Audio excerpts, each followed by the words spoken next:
One of the most well-known economics terms is inflation. Countries have experienced protracted periods of instability due to inflation. The title of inflation hawks is frequently sought after by central bankers. Politicians who pledged to fight inflation have won elections only to lose it after failing to do so. The rate at which prices increase over a specific time period is known as inflation. Inflation is often measured in broad terms, such as the general rise in prices or the rise in a nation's cost of living. However, it can also be computed more precisely for some products, like food, or for services, like a haircut, for instance. In any situation, inflation refers to how much more expensive the pertinent collection of goods and/or services has grown over a predetermined time frame, most frequently a year. In this video, we will discuss about what, then, is inflation, and why is it so important. Before starting, don't forget to like and subscribe to our channel for more future updates. So let's start. What is inflation? Price increases, sometimes known as inflation, are essentially the progressive decline in purchasing power. The pace of reduction in purchasing power can be approximated by the average price increase of a sample of goods and services over time. Because of the price increase, which is commonly expressed as a percentage, one unit of money actually buys less. Inflation is comparable to deflation, which occurs when prices decline and purchasing power increases. Understanding inflation. Even though it is straightforward to monitor pricing variations over time for certain products, human requirements go beyond just one or two things. People need a wide array of goods and services in order to live comfortably. A few of these include goods and services like labor, entertainment, and healthcare, as well as raw materials, like food grains, metals, and fuel. Finding the overall impact of increases in price for a range of goods and services is the goal of monitoring inflation. It makes it possible to describe the rise in prices for goods and services over time in an economy with a single value. Fewer goods and services may be obtained for a certain amount of money as prices rise. This decline in purchasing power has an impact on people's standard of life, which ultimately inhibits economic growth. Long-term inflation, as understood by economists, occurs when an economy outperforms the money supply in a nation. To combat this, the monetary authority, such as the central bank, adopts the proper controls to limit the money supply and credit in order to maintain reasonable inflation rates in a robust economy. The popular idea of monetarism theoretically explains how an economy's money supply and inflation are related. For instance, once Spain conquered the Aztec and Inca empires, enormous amounts of gold and silver flooded the economies of Spain and other European countries. The rapid expansion of the money supply reduced the purchasing power of currency, which fueled the sharp rise in prices. There are several ways to quantify inflation, depending on the goods and services being purchased. Deflation, which occurs when the inflation rate falls below 0% and denotes a widespread decrease in prices, is the reverse of inflation. Keep in mind that deflation should not be confused with disinflation, which is the term used to describe a reduction of the positive pace of inflation. What causes inflation? A growth in the money supply is what triggers inflation, albeit there are many different economic factors that might contribute to this. A country's money supply can be increased by its monetary authority producing more money and distributing it to other people, legally reducing the purchasing power of legal tender.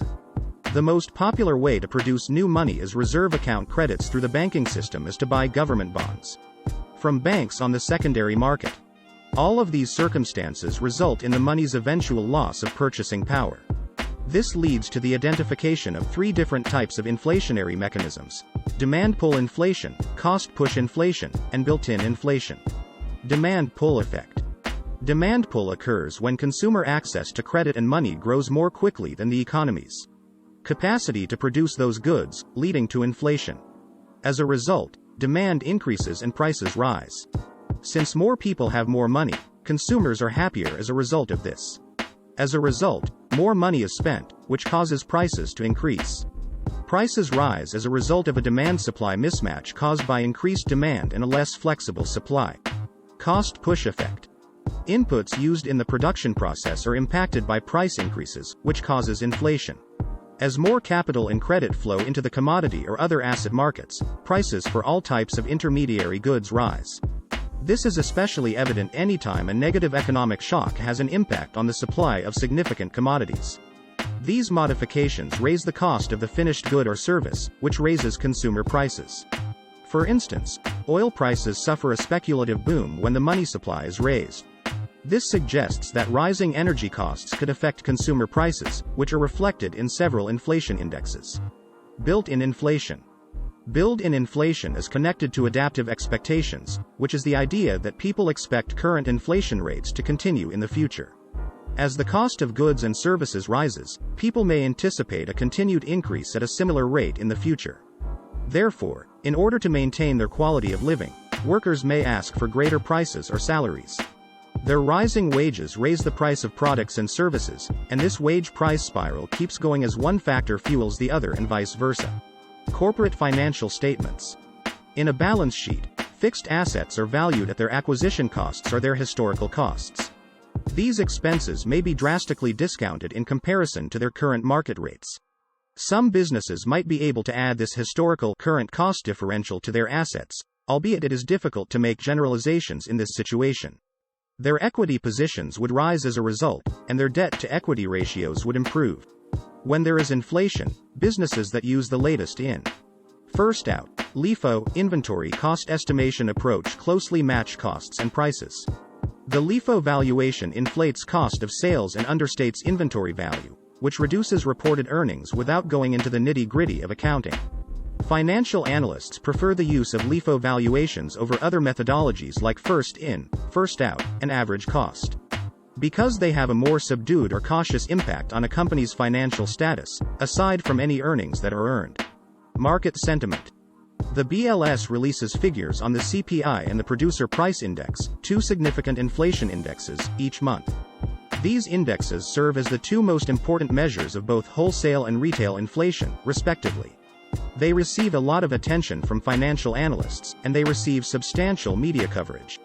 Depending on the CPI and PPI announcements, the markets could respond in either direction. Investors don't seem to bother when the market increases with low or declining inflation recorded. But they become highly anxious when it decreases with high or rising inflation reported. It's critical to remember that investors should concentrate on the trend of both indicators over a long period of time rather than a single publication. Investors are urged to process this information gradually and to refrain from overreacting to changes in the market. Interest rates. One of the subjects that receives the most attention in the financial press is what the Federal Reserve does with interest rates. The FOMC recurring meetings of the Federal Open Market Committee are a key news event in the financial world. The federal funds target rate is one of the main instruments the FOMC uses to regulate inflation and the pace of economic growth. If inflationary pressures worsen and the economy expands more quickly, the Fed will raise the Fed funds target rate in an effort to boost borrowing costs and slow the economy. If inflation falls and the economy begins to deteriorate, the Fed will lower its target rate. All of this is understandable to economists, but a low interest rate environment is more better for the stock market than a high interest rate environment. This is because it suggests a low to moderate estimate for inflation. The Goldilocks rate, which is the perfect inflation rate for stock investors, is one that is neither too high nor too low. Future purchasing power. Many people believe that stocks are a better inflation hedge than fixed income investments. Why? The majority of people blame it on firms' capacity to raise the price of goods and services. Whatever the rate, inflation reduces the future purchasing power of bond investors by eating away at their initial investment. There hasn't been any inflation in recent years. Investors shouldn't, however, presume that this state of affairs will persist. To protect against the negative effects of inflation, even the most cautious investors would be advised to include a small number of equities in their portfolios. How can I hedge against inflation? As an investor, you need to keep an eye on inflation since it might affect how well your portfolio performs. Remember that 5 years from now, $1 probably won't buy as much. Even while you might not be able to totally stop inflationary pressures on your investments, you can hedge your chances.